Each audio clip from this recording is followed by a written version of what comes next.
Parish development model has 4 elements. And it starts with the people of land who have got land. It starts with agriculture. Because fortunately Uganda has got all these 40 million acres of good arable land. Now the task in that area of Ankole, there we had an additional problem. We had the problem of nomadism. People were also nomadic. So we had to settle that issue to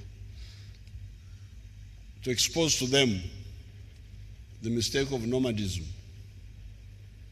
But after nomadism, and many of the other people in Uganda were not nomadic, but they were not using their land to get out of poverty. Then the second element was what we keep talking about from Chibuku, from the Bagwere, or Korra Echida Chonka, only working for the stomach. That is the second element. Where nomadism is there, stop nomadism.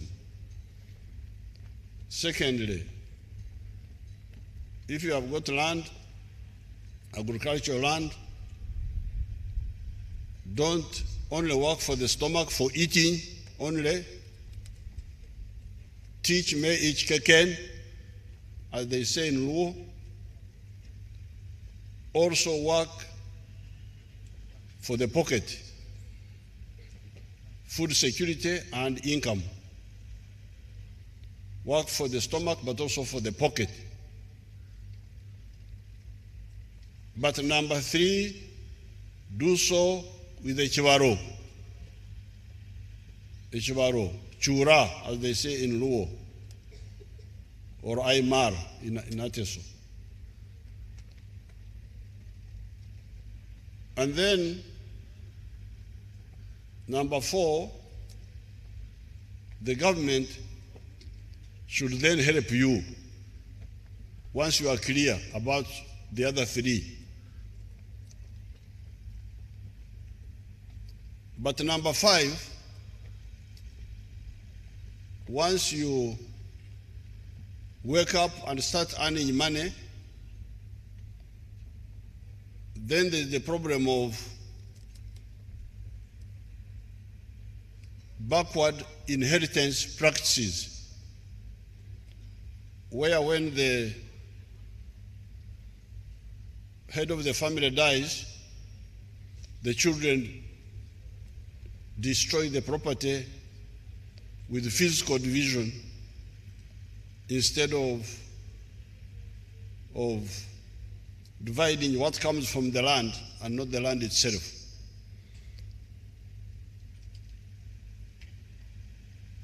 Today I was reading the papers,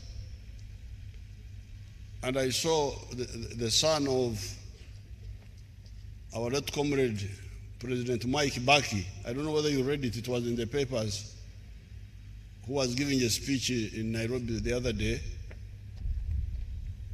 and pointed out, I was so happy to see that person speaking the way he was speaking, and he was saying the property of Mzee Kibaki is not ours, it is his, and we are trustees, we the children, not to destroy what Kibaki built. I was so happy to hear an African speaking like that. It's really a shame when you see all these groups.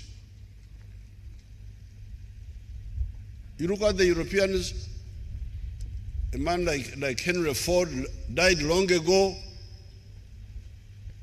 even before Mzee Kaguta was born.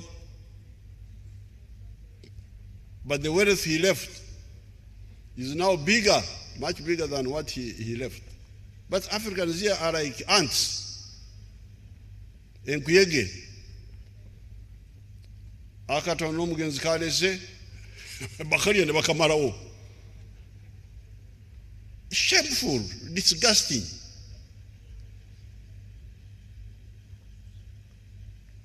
So these are the 5 points of the parish development model. So we have been talking about this all these years, but people are busy with other things. The radios, the what, the cultural leaders, the priests, everybody is an authority. People are diverted. They don't concentrate on the message, but we have been keeping talking. We tried NADS.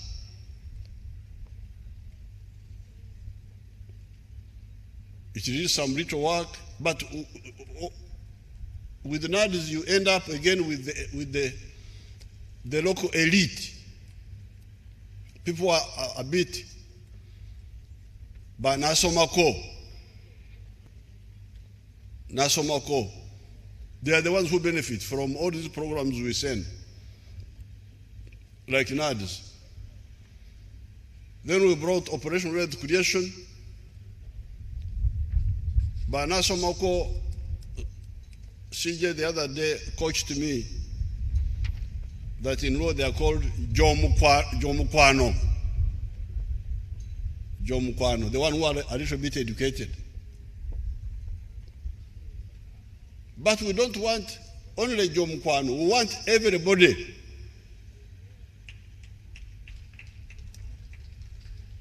I think you know we say Duchu. We say Duchu. We want everybody to be involved, getting out of poverty. So when Operation Wealth Creation went,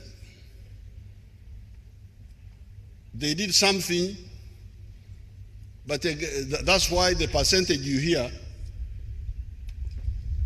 I am glad even the people of the prisons like Baine are beginning to talk economics.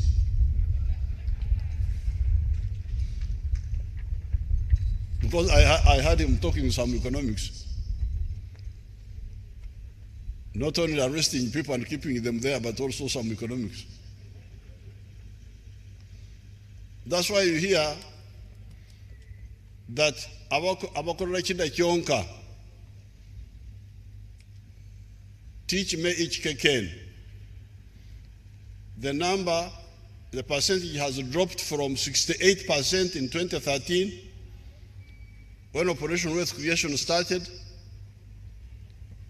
to now 39%. That means that Operation Wealth Creation did some work, but there is still a lot of work to do. The 39% are very many. And the work done by Operation Wealth Creation has resulted in a huge increase in the production of, for instance, coffee. Coffee has gone from 2 million bags to now 8 million bags, Uganda. And the earnings have gone from 400 million something to now almost 800 million.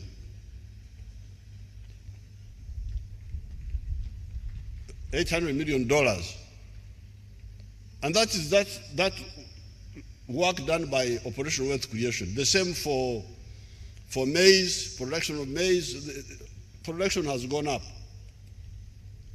But we still have the 39%.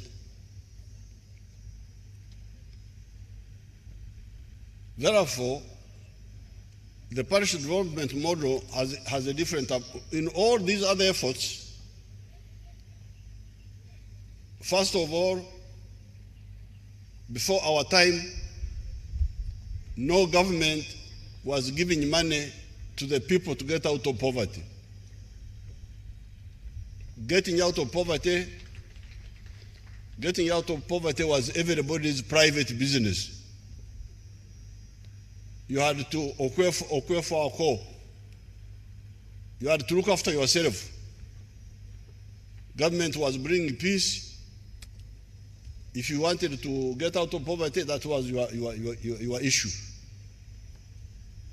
Except sometimes if they wanted cotton or coffee, they could come and beat you and make you produce for the system, but not for yourself, to get out of poverty. And they wouldn't give you money to do that. They would simply make you do. But we have been, since from the time of Ntandikwa, we have been giving you money. This is like, must have started during the time of Ksama Mgerwa, when Ksama Mgerwa was Minister of State for Finance.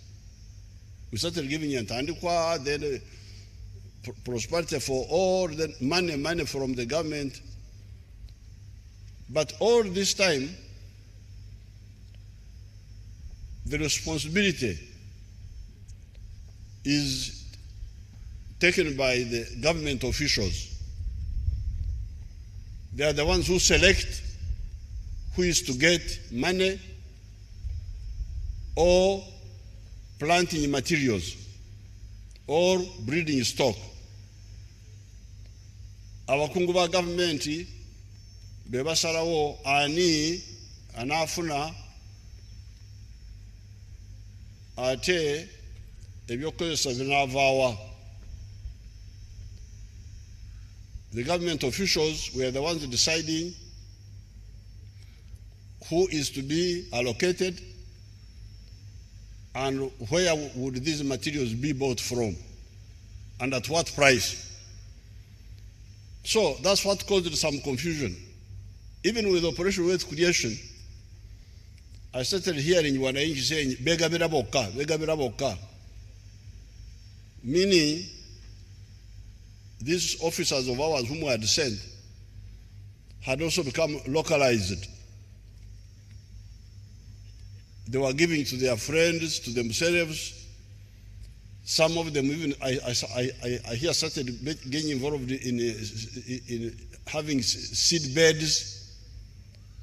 They are the ones who sell their own plant. You are not supposed to be the producer. You are supposed to be to take what the government has got from. So they got compromised, diverted, in spite of their good work. That's why, therefore, this time, the approach is, number one, want everybody to get involved in working for the stomach and for the pocket. Number two,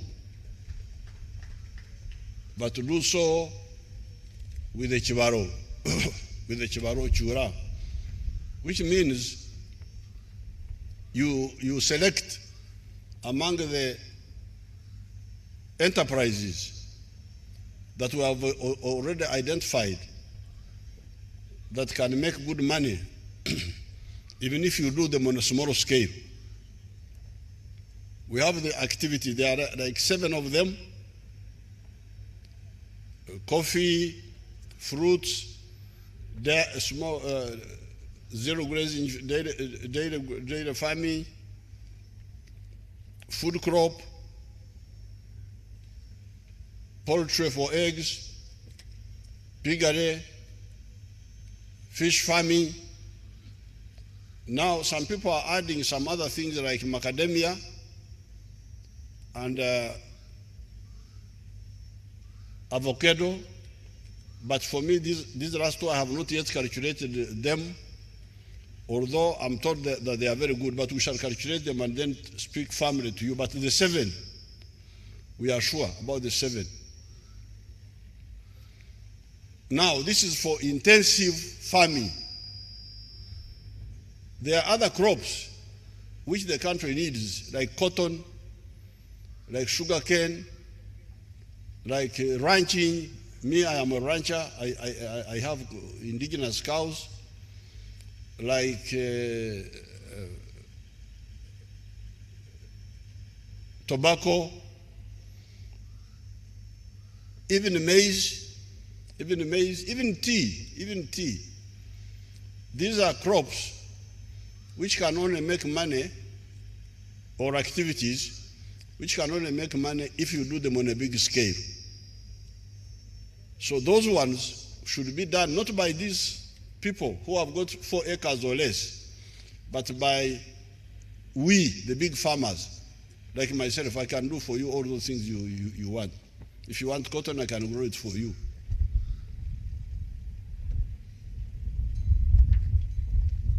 So, with the Chivaro, with the Chura, and then the other points like once you start getting money and the head of the family goes, please don't fragment the land. It's not legal. We shall not put you to prison, but we are counseling you. We are educating the families to understand that. So once you know that, in each parish, we want everybody who has got some land or can rent land or can prove that he can use the land of the relative to join the parish development circle. You join the circle. And here, there's also some confusion of demanding money. Don't join unless you have paid money. No, leave them. Even if they haven't paid money, let them join.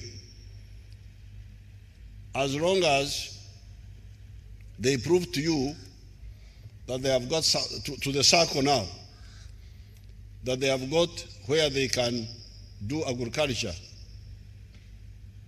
small scale commercial agriculture, let them join. Once they form this circle and they agree to select from the 7 activities,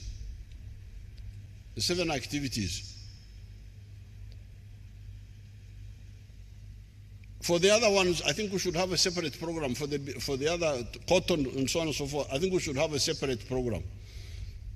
I think the ministry should clarify this. For the big farmers, the ones for our type, we should have something separate. In fact, it's already there, because if I want to do the other big thing, the other low price activities like cotton, I can go to UDB and borrow money at concessional rate and do it. Or we shall develop some other mechanisms for us. But this time, we want to concentrate on the other people, the ones of the 4 acres or less, so that we don't overstretch ourselves.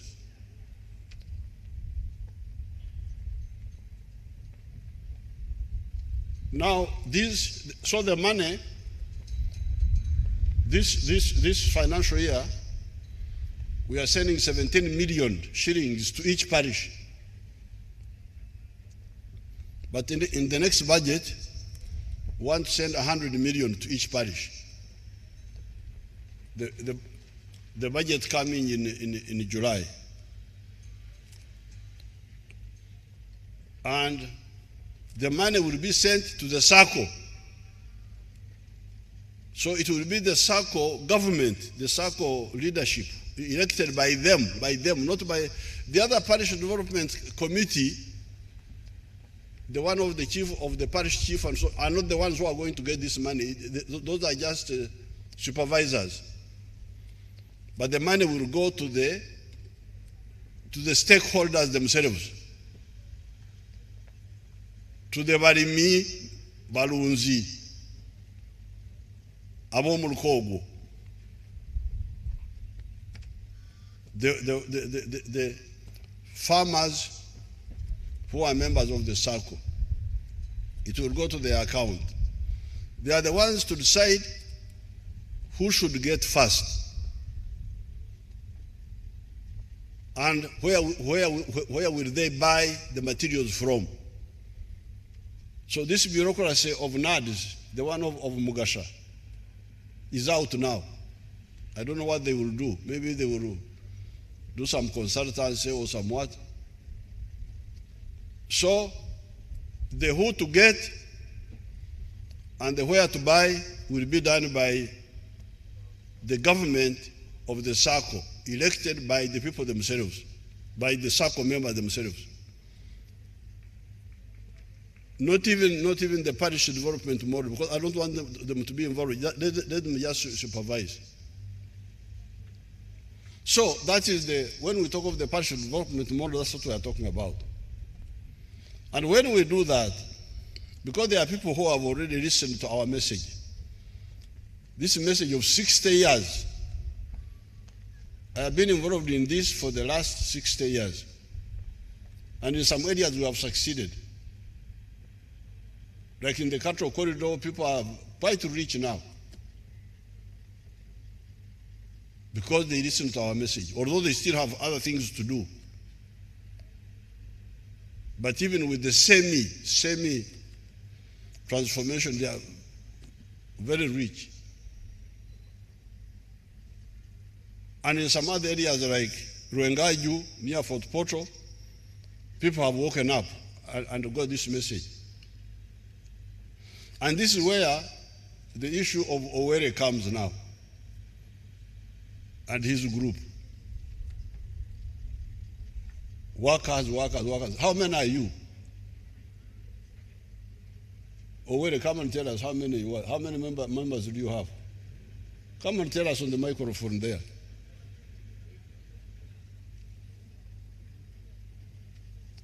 Workers, trade union, how many are you?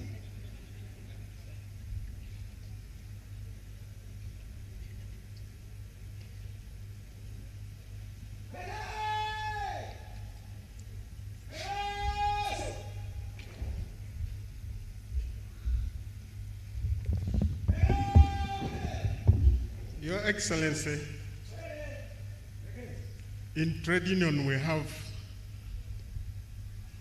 1.5 million. Now you hear? And the potential workers are 12 million. Don't say potential, the ones you have now. Yes. Okay, thank you very much. Now you hear these workers, 1.5 million. And that includes the other group of Baguma. You heard the other man of Baguma? The one who was speaking there. No, don't worry, Owere, you go and sit. Beping. That Baguma man is a teacher. So those are government workers. So this 1.5 million includes government workers who are like, I think they are like 0.5 now. So that means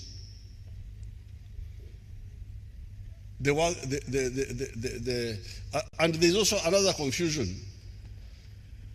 I heard Baguma calling me a chief worker. Now, there we need to, I don't know what Todwong is doing. Political education has also gone down. You are talking as if you are somewhere else in other parts of Africa. I'm not a worker myself. I'm not a worker. I am a bourgeoisie.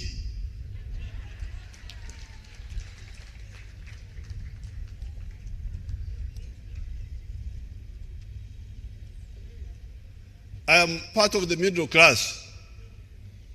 You cannot call the middle class workers. Just they take the literal meaning. The one who works is a worker. No, that's not an ideological definition.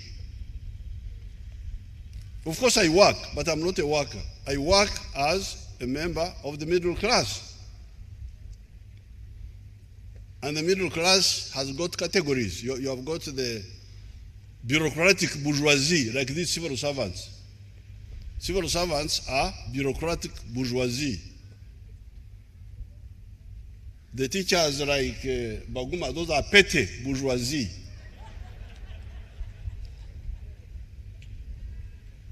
That's what we call them. Now, groups like Kasita, do you know something called Kasita? Those who specialize in imports. Those are comprador bourgeoisie, agents of foreign interests, whose job is to sell other people's goods here. They are called comprador. Comprador is a French word meaning agent. They are agent bourgeoisie. Now, the positive bourgeoisie, the ones who would like to promote, are people like Mulwana, the ones who were, even myself, you can add me in that group.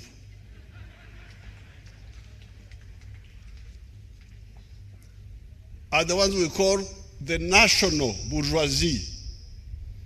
The national bourgeoisie, the ones who build up the economic strength of the country. Mao Zedong was very clear on this. That's how China came up. He was able to identify the positive bourgeoisie and the negative ones, like the comprador bourgeoisie. Those are negative group. Just importing. Yeah. Now you see the retro war we are having with the coffee issue. That coffee issue is very, very interesting. And I'm very glad people have put in writing their views. I'm very, Mbamaze, you put something in writing down, you are finished. If it is wrong, you cannot take it back. They are attacking the coffee deal, that the coffee deal is bad. What? Oh, thank you very much. We are now going to study you. Yeah. You have put it in writing. It's in black and white. And that is a struggle between the comprador bourgeoisie, the agents of foreign interests, and the national bourgeoisie. So the workers, of course here, the model of workers is not strictly like what was in Europe. In Europe, according to Karl Marx, in 1848, when he wrote his manifesto, he is the worker who has no other asset except his labor. Because in Europe, some of the people were farmers, some were middle class, and the workers had no property. The only thing they had to sell was their labor. But in our case here, you find people, he's a worker in a factory, the proletariat. The people that were calling proletariat workers were the proletariat, not the bagumas. Those are employees, but not workers. You should call yourselves employees of the government, but not workers. Workers are, strictly speaking, the proletariat, the ones working in the factories. But that is something we shall sort out. With the Todwong should be sorting that one out. I don't know what they are doing there. I don't know what they are doing. So the importance of the parish model, parish development model, where, for instance, it has already taken some root, like in Rengaju parish. I sent people there. They went. Nankabero went and they saw. Those families, you find each family is employing 15 people in a small scale commercial agriculture of only 1 acre.